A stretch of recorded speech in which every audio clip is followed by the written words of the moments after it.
Eden গার্ডেনের ম্যাচের আগে চেন্নাই বিমানবন্দরে নামলো টিম ইন্ডিয়া। সামনে ওয়েস্ট ইন্ডিজ ম্যাচ, যা ভারতের কাছে কার্যত কোয়ার্টার ফাইনাল। এর মধ্যে দলে একাধিক আত্মবিশ্বাস, অন্যদিকে রিঙ্কু সিংয়ের ব্যক্তিগত শোক।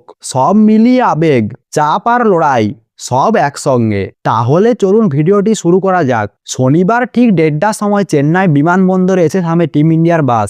একে একে নাম ছিল হার্দিক পান্ডিয়া, জাসপ্রীত বুমরা এবং দলের অন্য সদস্যরাও। চোখে মুখে স্বস্তির ছাপ স্পষ্ট। আহমেদাবাদের হারের পর যে চাপ তৈরি হয়েছিল তা অনেকটাই কেটে গেছে। কারণ একটাই, সামনে ওয়েস্ট ইন্ডিজের ম্যাচ। এই ম্যাচ জিতলে রান রেটের কোনো অঙ্ক নয়, সোজা সেমিফাইনালের টিকিট। জিম্বাবুয়ের বিরুদ্ধে ম্যাচটা শুধু জয় নয়, আত্মবিশ্বাসও ফিরিয়ে দিয়েছে ভারতকে।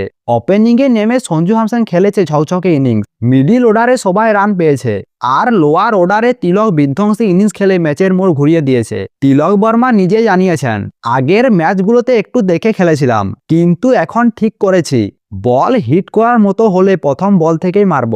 এই মানসিকতা এখন টিম ইন্ডিয়ার বড় শক্তি। ইডেনে সাধারণত ব্যাটিং পিচ, তবে ভারত চাইলে প্লো উইকেটও খেলতে পারে, কারণ ওয়েস্ট ইন্ডিজের প্রধান শক্তি পাওয়ার হিটিং। বিশ্বকাপে সেটাই করে আসছে হেডমায়াররা, তাই কৌশলভাবে পিচের ব্যবহার বড় ফ্যাক্টর হতে পারে। জিম্বাবুয়ের ম্যাচ জিতলেও বোলিং নিয়ে প্রশ্ন রয়ে গেছে।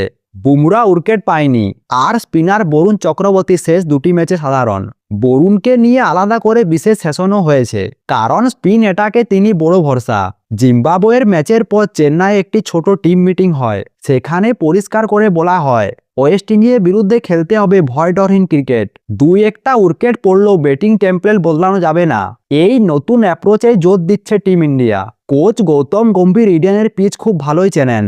দীর্ঘদিন খেলেছেন কলকাতা নাইট রাইডারে হয়ে, পরে ছিলেন ম্যান্টোরও। ইডেনে সাধারণত ব্যাটিং পিচ হয়, তবে ভারত চাইলে প্লো উইকেটও খেলতে পারে।